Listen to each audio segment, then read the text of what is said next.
I'm at Monte Blanco, where I've been testing Suzuki's new GSX 8R on the road and the track, and this is what I make of it.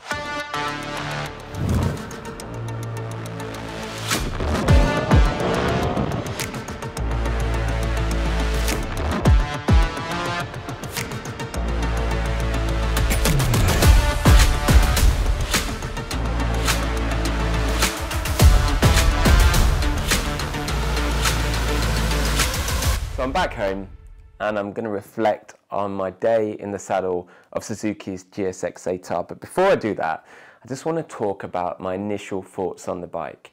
Because being honest, when I saw that machine at the NEC show last year, I wasn't exactly blown away. Now, I'm a massive GSXR fan. I've owned a brand new GSXR 600, GSXR 1000. I'm a huge fan of that range. That is, to me, what Suzuki sports bikes are all about, and the 8R maybe aesthetically didn't quite cut the mustard. And if I'm honest, I'd already judged it on its high bars, on its low pegs, on its hefty 205 kilos. It just wasn't resonating in the way I was wanting it to.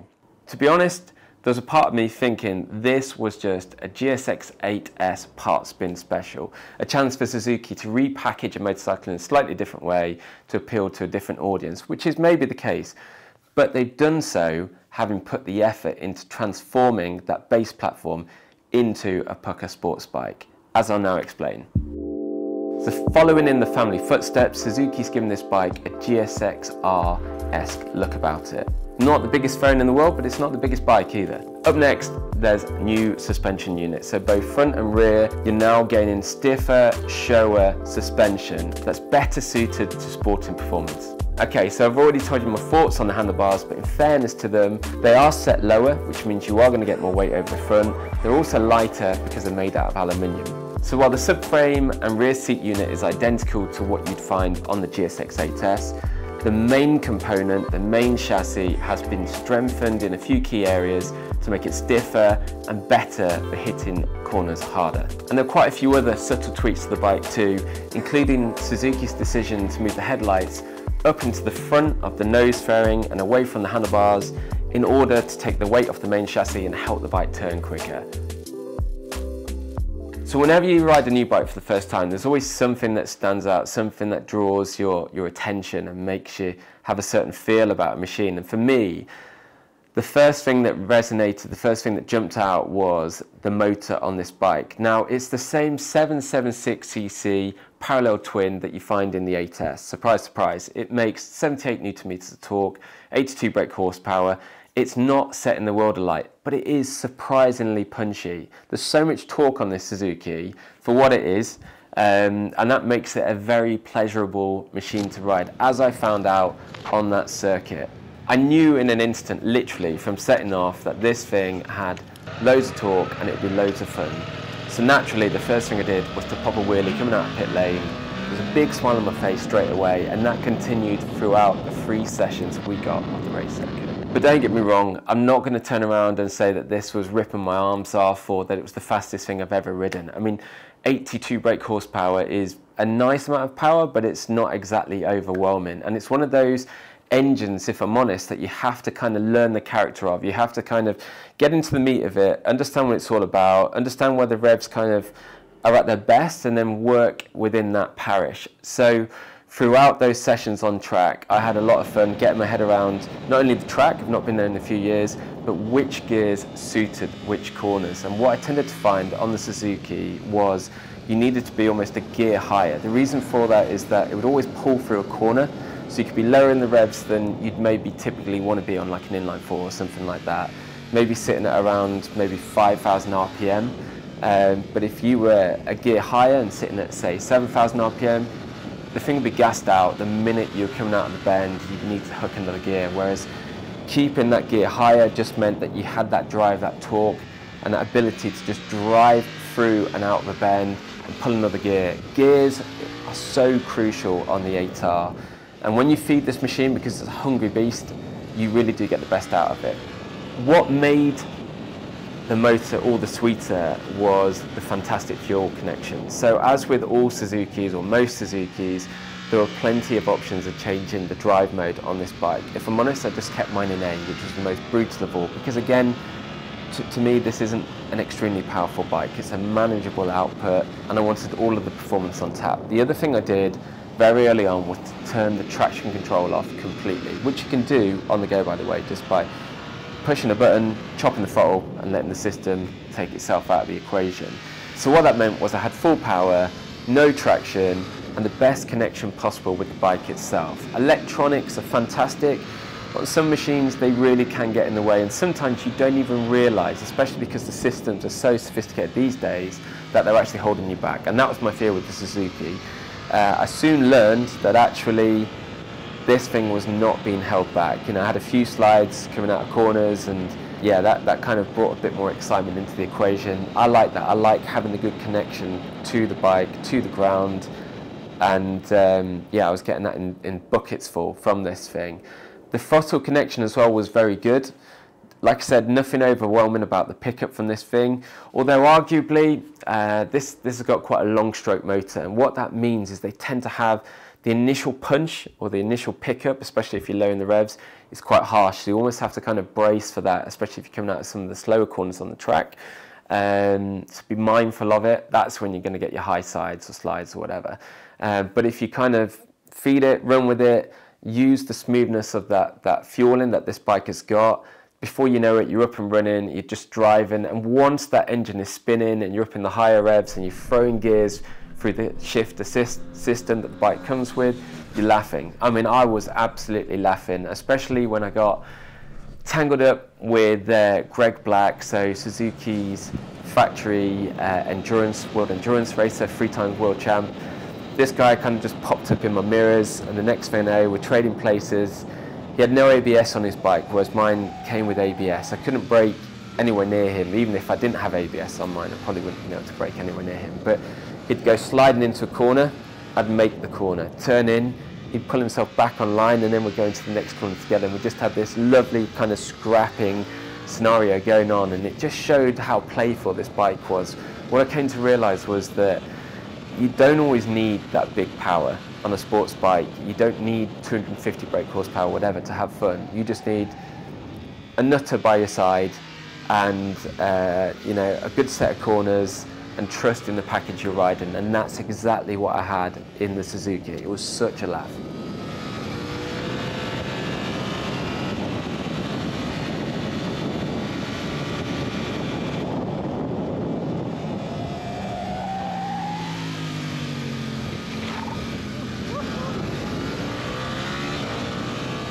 So right now I feel like I'm on a high note, and I'm going to drag the mood down a little bit, because one of the worst things about the 8R, and I dare say if you bought it you could address it, but it has the same foot pegs as the 8S, and they're just way too low. I mean, God knows how many foot pegs Suzuki got through on that test day at Monte Blanco, but I dare say every single bike needed new pegs either side, because they were just grinding out every single corner.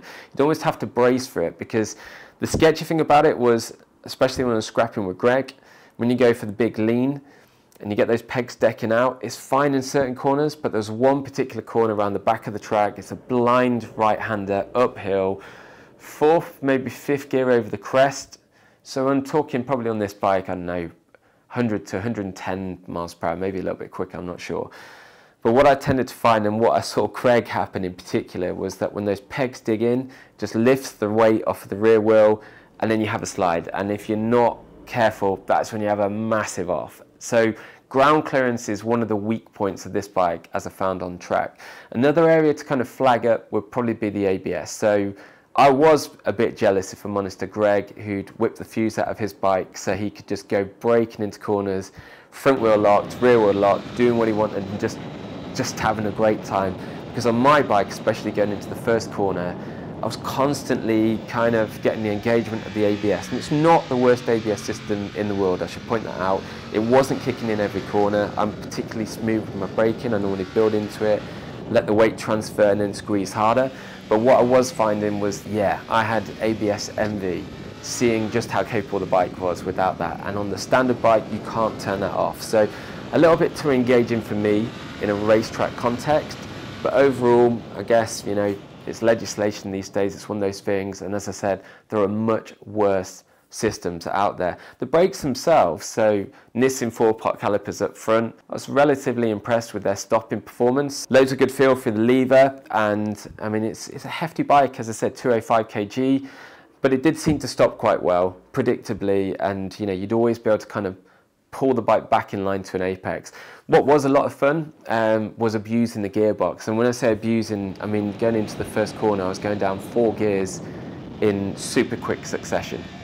This thing has got a blipper on it as well, but I found it more fun to just pull the clutch in, go down 2 to 3 gears in 4 at one time, brake like hell, let that clutch out, and just get that rear tyre kind of hopping, squealing, starting to turn into the corner. Like it was a lot more fun to ride the bike that way, unless of course you own it, and then I'm sorry about that. But yeah, you could kind of learn to, like with any machine, you kind of learn its strengths and its weaknesses, and you learn how to kind of get around some of the barriers. One thing that did impress me was just how well the bike handled. So I'd done that thing of looking at the specs ahead of time, seeing what I would deem quite a long wheelbase for a sports bike, so 14.65mm. For context, GSX 600, one of the last models they produced, you'd be talking about 1380, something like that. So nearly 100mm different, 80mm difference. And that makes a huge difference, especially on a heavy bike as well. And I kind of thought high bars, long wheelbase, quite a lot of mass to the machine, it's going to be a bit of a pig. But the truth of it was that, yes, it was very stable, as you'd expect from a long wheelbase bike. It was also surprisingly agile. And the Suzuki was a dream, actually, to just position where I wanted it. I was really surprised at, you know, just how well it could pitch into a corner, hold that line, and even under drive, I could control the bike. It wasn't wanting to drift out wide or anything like that. Now, I'm saying all that.